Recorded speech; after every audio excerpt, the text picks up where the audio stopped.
Mr. McDowell. Thank you, Mr. Chairman, and thank you, gentlemen, for being with us today. Before we get into the questioning, Mr. Lindsay, I learned today that you were an NBA scout, and I've got to say, you must not have been a good one, because as one of the premier athletes in North Carolina, I would be playing for the Utah Jazz or the Charlotte Hornets, not here in Congress. So I just wanted to get that out there. But Mr. Elliott, last week we were home in the district, and I met with about a half dozen different trucking companies in my district, and one of the same things came up with every different one of them. And so I want to ask you a question, yes or no, and I'll point out that from Murphy to Manteo in North Carolina, that's from tip to tip, side to side in North Carolina, is 545 miles. From Charlotte to Rock Hill, South Carolina is 28 miles. Is there a logical explanation for why someone could not make a drive from Charlotte to Rock Hill, but they could make it from Murphy to Manteo? No, there is not. What a wild concept that is. I wish I could answer that for you. Well, I mean, there's no real explanation, so I think you did. Mr. Glessing, you detailed how exemptions from Federal Motor Carrier Safety Administration's hour of service requirements can be vital to truckers hauling livestock or perishable commodities. Can you put a finer point on this issue by explaining, from your perspective, what would happen if exemptions are not continued in the surface transportation reauthorization?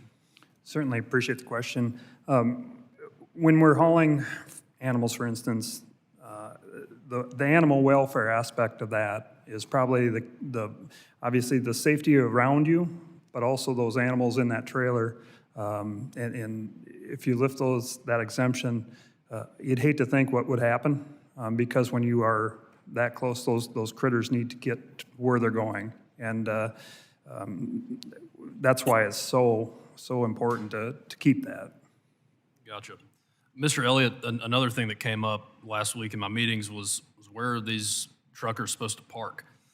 And as you know, states may use the highway formula funds to expand available truck parking.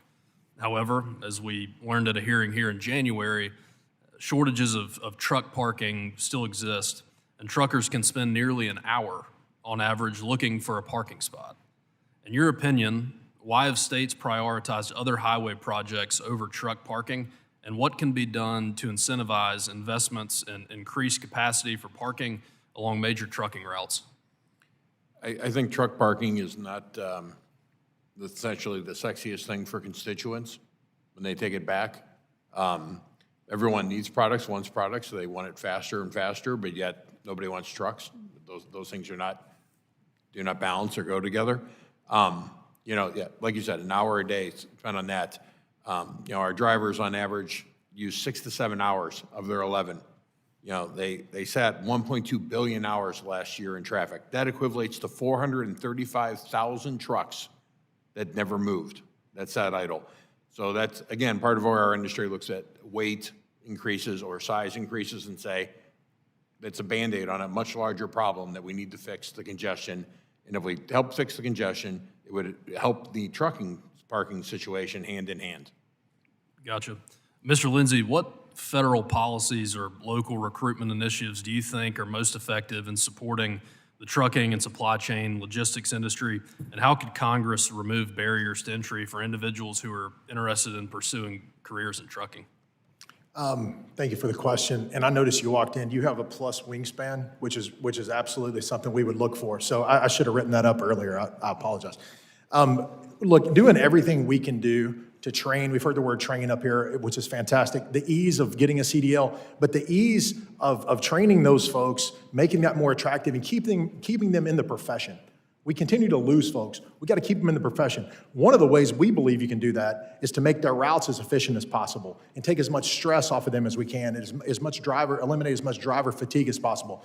So gross vehicle weight limits, I keep going back to that. It's not bigger trucks, it's not longer trucks, it's just a pilot program that increases from 80 to 91,000, adds a 6th axle, and puts those trucks on the interstate system.